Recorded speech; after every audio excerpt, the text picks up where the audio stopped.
Hey everybody, it's me, Edward Jones, back with a new video. When fighting, stay committed.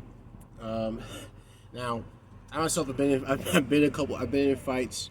I've won fights, I've lost fights. I mean physical fights. It's been a long time since I've been in one, but I know that once you get into adulthood, the stakes somewhat are really raised, especially in the atmosphere of firearms and just just overall things that can there's things that can be used to inflict harm upon other people. If you ever find yourself in the fight, you gotta be committed to it. Now, I'm making this video in a reference to a video I saw on Reddit. It was a post. It was on the firearms subreddit, also on like Public Freakout. So in North Carolina, there was a news story, and I'll include a link to the Reddit post and the news article in the description box. Some guy carjacked. I think this happened it might have been Greensboro. I'm not sure, but it says this guy carjacked. He stole a car, crashed it, then stole someone, then tried to steal someone else's car. This happened between the McDonald's and the Burger King.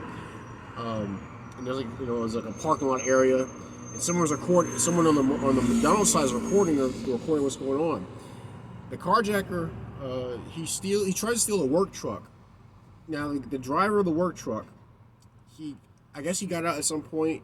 It didn't catch all of it on camera, but you later see that he actually confronts the carjacker, um, and he had a pistol in his hand. It looked like he had it looks like a snub nose revolver. I'm guessing it was a 38. And because how small it looked, I'm guessing it was probably a 5-shot 38 Smith and Wesson. Because that's the only revolver that I can tell that I know of that can be seen on camera, but can be identified as being pretty small. Uh, the carjacker called his bluff. He got inside the work truck. The construction worker who had the revolver. He tried. I don't know if he shot him because in the story it didn't say that the carjacker got wounded, but he shot at him. He took 4 shots at him, and they weren't effective. The carjacker, he took the work truck. He backed up, and then he floored it. And there were one guy who was a spectator. I think he got out the way, but the construction worker with the pistol, he got hit. It was on camera. He got hit. People were screaming. He turned the truck into a grassy area. I guess he dipped down to a ditch, came back up. Apparently, the cops caught up, and they caught up and stopped him after he had crashed the truck. And he'd been brought up on some charges. The construction worker, he didn't make it. He died at the hospital. But as I was watching the video, I just saw a couple things that just seemed. It was like, it's one of those things where you see it. You don't want to be hard on a person who the guy died. And that's very unfortunate. I'm pretty sure he had loved ones who counted on him, who cared for him. But as I was watching the video, I'm thinking, how do you mess that up? And so, and a couple of things that I noticed. So,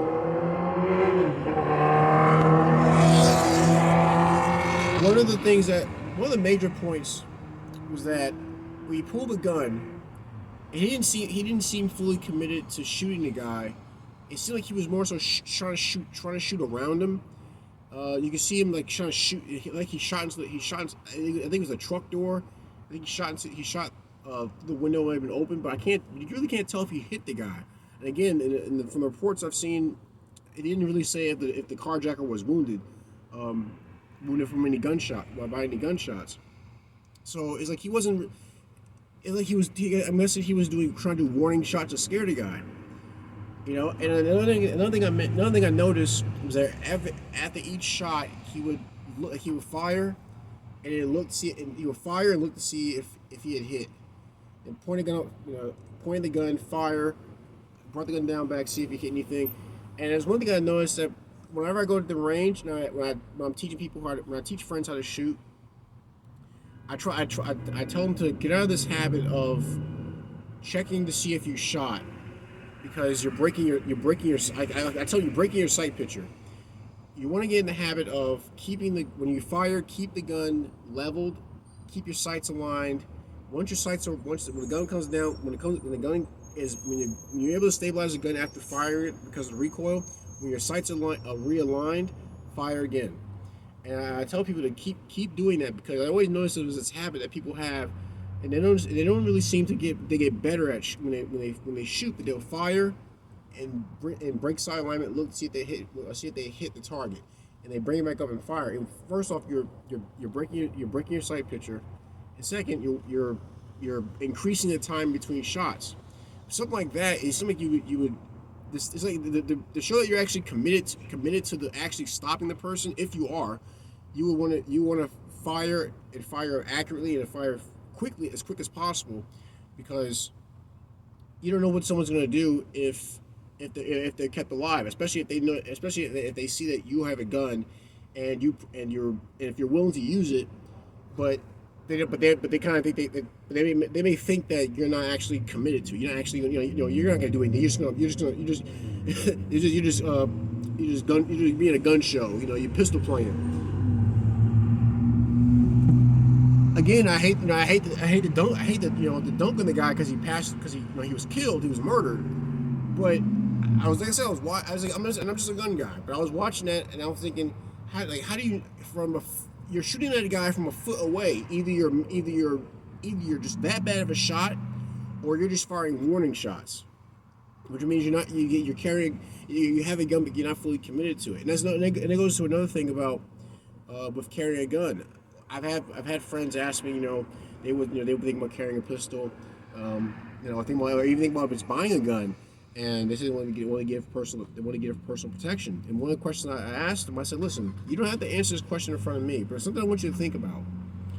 If you do have a firearm on you, are you truly willing to use it upon someone to the point of actually killing them?